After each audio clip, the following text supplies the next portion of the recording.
Lesson 7. Manifest Destiny in California and the Southwest.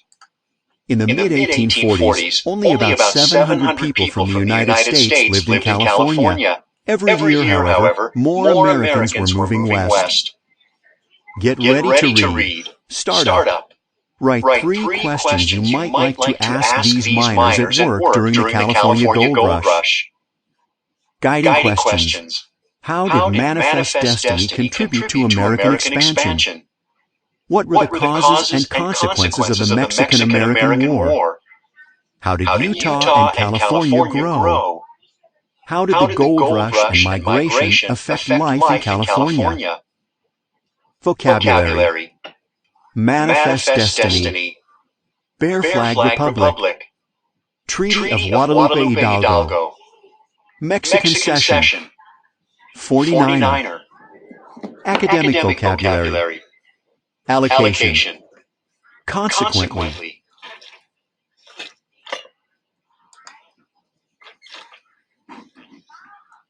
Manifest Destiny.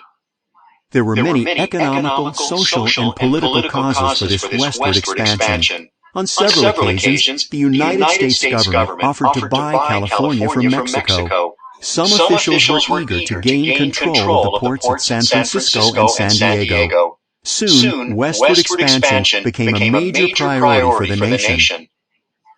The roots of Manifest Destiny. In the 1840s, an editor named John L. O'Sullivan created the term Manifest Destiny.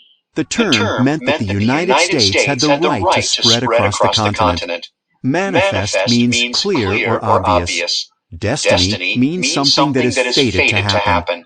The social roots of Manifest Destiny lay in the belief that Americans had the right and the duty to spread their culture across the continent, all the way to the Pacific Ocean. Americans who believed in Manifest Destiny thought that westward expansion would also open new opportunities. To many Americans, the fertile farmland and natural resources in the West were prime opportunities for economic growth. Manifest Destiny and westward expansion had some negative effects, however. Many white Americans believed that they were superior to American Indians and Mexicans. They used this belief to justify taking lands belonging to people whom they considered inferior. Polk and westward expansion. The political roots of Manifest Destiny and westward expansion took hold during the election of 1844. The Whigs nominated the well-known national leader Henry Clay for president. Clay had opposed the annexation of Texas. The Democrats chose James Polk, a little-known candidate from Tennessee, who wanted to add Texas and Oregon country to the Union. On Election Day, Americans showed their support for westward expansion by electing Polk president.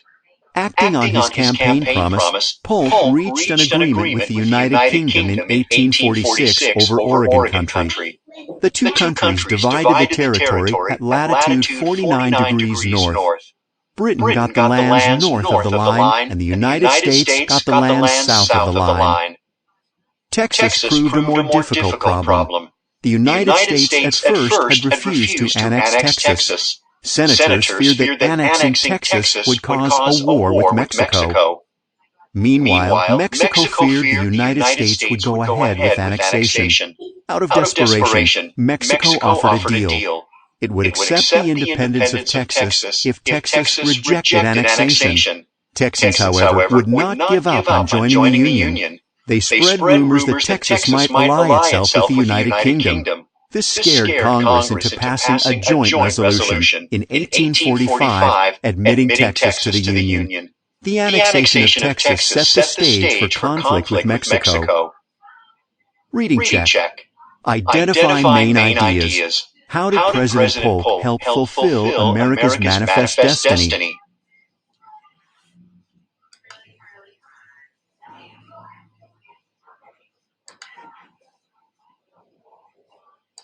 The Mexican-American War.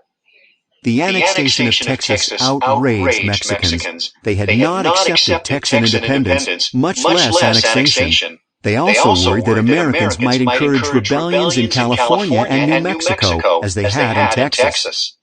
At the same time, Americans resented Mexico. They were annoyed when Mexico rejected President Polk's offer of $30 million to buy California and New Mexico. Many Americans felt that Mexico stood in the way of their country's manifest destiny. The clash begins. A border dispute finally caused war. Both the United States and Mexico claimed the land between the Rio Grande and the Nueces River. In January 1846, Polk ordered General Zachary Taylor to set up posts in the disputed area. Polk knew the move might lead to war. In April 1846, Mexican troops crossed the Rio Grande and clashed with the Americans. At Polk's urging, Congress declared war on Mexico. Americans were divided over the conflict. Many in the South and West were eager to fight, hoping to win new lands. Some Northerners opposed the war. They saw it as a Southern plot to add slave states to the Union. Still, the war was generally popular. When the Army called for volunteers, thousands of recruits flocked to the cause. Fighting on multiple fronts. During the Mexican-American War, the United States attacked on several fronts at once. General Taylor crossed the Rio Grande into northern Mexico. In February 1847, he met General Santa Anna at the Battle of Buena Vista. The Americans were outnumbered more than 2 to 1, but they were better armed and better led. After fierce fighting and intense artillery fire, they forced Santa Anna to retreat. A second army under General Winfield Scott landed at the Mexican port of Veracruz. After a long battle, Scott took the city. He then headed toward Mexico City, the capital. A third army, led by General Stephen Kearny, captured Santa Fe without firing a shot. Kearny then hurried on to San Diego. After several battles, he won control of Southern California early in 1847. Even before hearing of the war, Americans in Northern California had begun a revolt against Mexican rule. The rebels declared California an independent republic on June 14, 1846. They nicknamed their new nation the Bear Flag Republic. Within a month, U.S. forces claimed California for the United States. Led by John C. Fremont, rebel forces drove the Mexican troops out of Northern California. By 1847, the United States controlled all of New Mexico and California, and Scott was headed for Mexico City. Blocking his way was the Mexican army in a well-protected position. But in the ensuing battle of Cerro Gordo, American troops outmaneuvered the Mexicans, who suffered heavy losses and were forced to retreat. Then, at the edge of Mexico City, Scott's forces faced one last obstacle. Teenage Mexican cadets, or soldiers in training, made a heroic stand at Fort Chapultepec. Today, Mexicans honor those young cadets as heroes. At the battle's end, however, American forces captured Mexico City, and the war was essentially over. Scott's Mexico City campaign remains one of the most successful in U.S. military history. The war ends. The Mexican-American War officially ended in 1848, when Mexico and the United States signed the Treaty of Guadalupe Hidalgo. The treaty required Mexico to cede or give up all of California and New Mexico to the United States. These lands were called the Mexican Cession. In return, the United States paid Mexico $15 million. In 1853, the United States paid Mexico an additional $10 million for a strip of land in present-day Arizona and New Mexico. Americans needed the land to complete a railroad. The land was called the Gadsden Purchase. With the Gadsden Purchase, many Americans felt that their dream of manifest destiny had been fulfilled. Reading check. Identify cause and effect. Why were Mexicans worried about the annexation of Texas by the United States?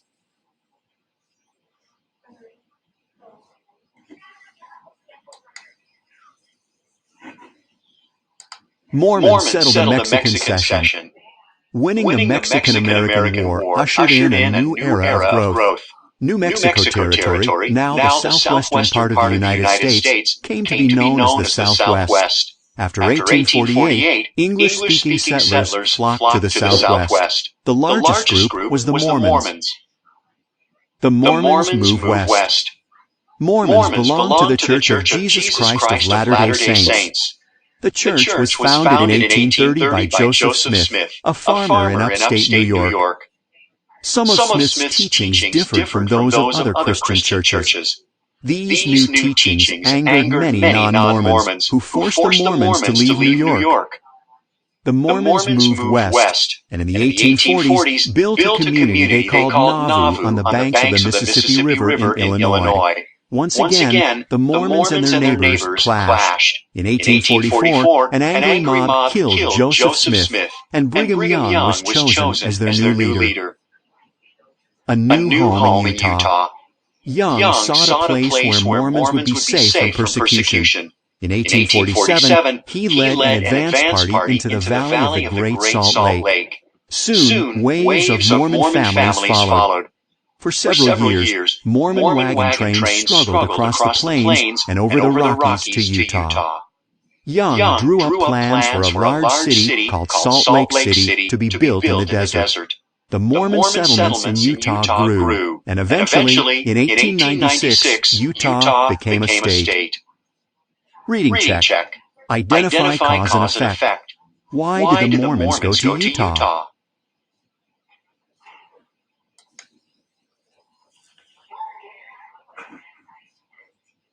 The 31st state. While the Mormons were moving to what would become Utah, thousands of other Americans were racing even farther west. The Great California Gold Rush had begun. The rush to California. In 1848, John Sutter was having a sawmill built on the American River, north of Sacramento, California. Sutter had hired James Marshall to supervise the job. Early on January 24th, Marshall was out making inspections. He later recalled the events of that day. Primary source. As I was taking my usual walk, my eye was caught with a glimpse of something shining in the bottom of the ditch. I reached my hand down and picked it up. It made my heart thump, for I was certain it was gold. James Marshall, quoted in Hutchings' Illustrated California Magazine, 1857 to 1858. Sutter tried to keep the news a secret, but word spread quickly. Soon, thousands of Americans caught gold fever, along with people from Europe, China, Australia, and South America. More than 80,000 people made the journey to California in 1849. They became known as 49ers, a nickname created in reference to the year they arrived. Very few miners actually struck it rich, and many went broke. In some cases, wives made more money at home than their husbands did in the mines. I have made about $18,000 worth of pies, one woman boasted.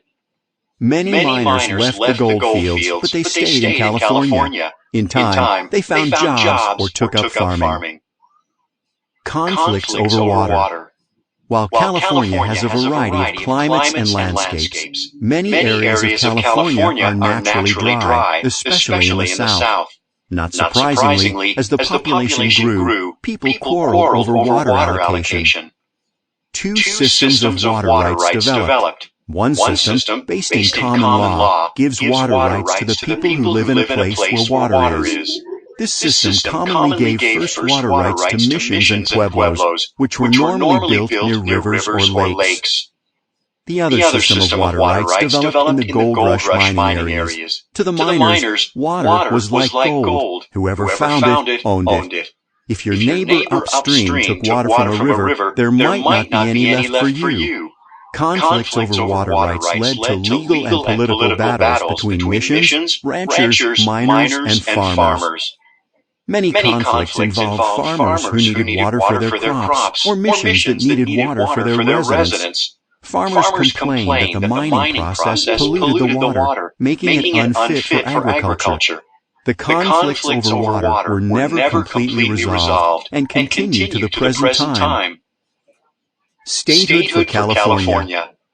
The gold rush brought big changes to California. Almost overnight, San Francisco grew into a bustling city. In the gold fields, towns sprang up just as quickly. Greed led some 49ers into crime. Murders and robberies plagued many mining camps. Californians realized that they needed a strong government to stop such lawlessness. Consequently, in November of 1849, they drafted a state constitution and then asked to be admitted to the Union.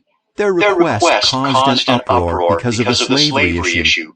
After a heated debate, California was admitted to the Union as a free state as part of the Compromise of 1850. But the question of whether new states could allow slavery would continue to cause bitter disagreements that further divided the nation. Reading check. Sequence. How did California grow to statehood?